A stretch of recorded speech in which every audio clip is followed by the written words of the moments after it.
বন্ধুরা, একটু কল্পনা করুন তো, একদিকে আমেরিকার অত্যাধুনিক প্রযুক্তির সমরাস্ত্র, অন্যদিকে ইসরায়েলের দুর্ভেদ্য আয়রন ডোম। কিন্তু এই সমস্ত আধুনিক প্রতিরক্ষা ব্যবস্থাকে বুড়ো আঙুল দেখিয়ে যদি কোনো দেশ চোখের পলকে ধ্বংসলীলা চালাতে পারে, তবে কেমন হবে? কোনো সায়েন্স ফিকশন সিনেমা নয়, আজ আমরা কথা বলছি মধ্যপ্রাচ্যের সেই রহস্যময় দেশ ইরানকে নিয়ে, যাদের ওপর দশকের পর দশক ধরে বিশ্বজুড়ে নানা নিষেধাজ্ঞা জারি থাকলেও তারা নিজেদের ঘরের ভেতর তৈরি করেছে এমন সব গোপন অস্ত্র যা এখন পুরো পৃথিবীর ঘুম কেড়ে নিয়েছে।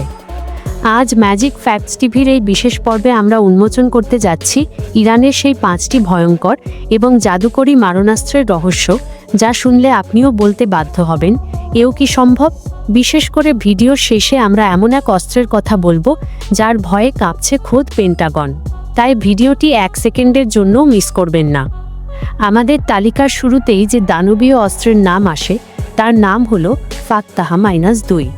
আপনারা কি জানেন হাইপারসনিক গতি আসলে কি?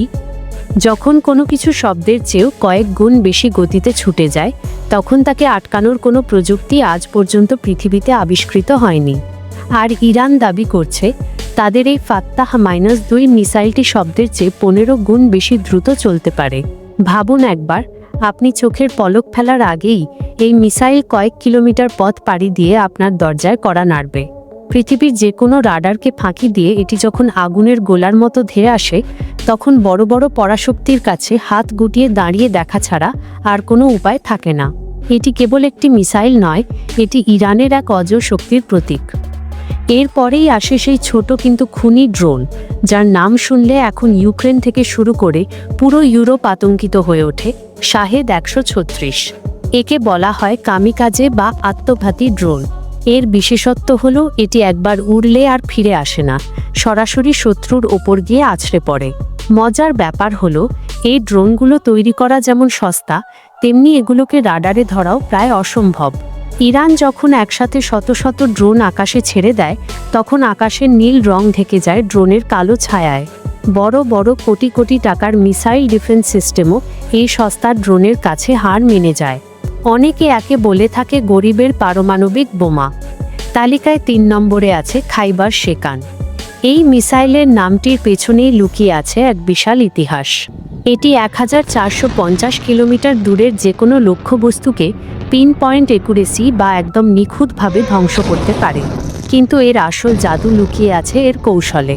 এটি যখন মাঝ আকাশে থাকে, তখন এটি অনায়াসেই দিক পরিবর্তন করতে পারে।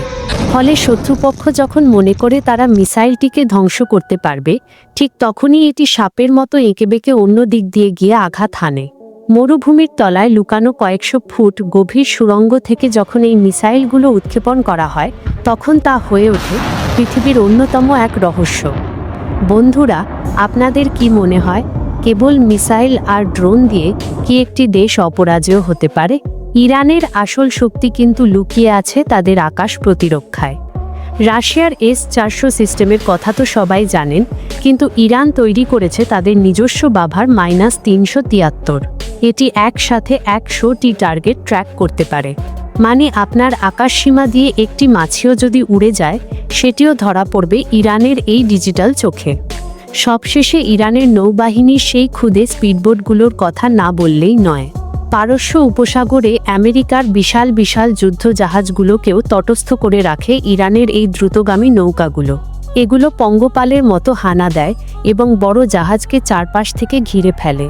ইরানের এই সামরিক অগ্রযাত্রা কি কেবলই টিকে থাকার লড়াই, নাকি অন্য কোনো বড় যুদ্ধের প্রস্তুতি? পর্দার আড়ালের এই সত্য হয়তো সময় গেলেই পরিষ্কার হবে। কিন্তু একটি কথা নিশ্চিত, ইরান আজ আর সেই আগের অবস্থায় নেই। তাদের এই ম্যাজিক্যাল অস্ত্রগুলোই এখন বিশ্ব রাজনীতির নতুন মানচিত্র তৈরি করছে। আপনাদের এই বিষয়ে মতামত কি? ইরান কি সত্যিই অপরাজেয়? কমেন্টে আমাদের জানান। ভিডিওটি ভালো লাগলে লাইক দিন এবং আমাদের পরিবারের সদস্য হতে এখনই সাবস্ক্রাইব করে বেল আইকনটি বাজিয়ে দিন। দেখা হবে পরের কোনো শিহরণ জাগানো ভিডিওতে। ধন্যবাদ।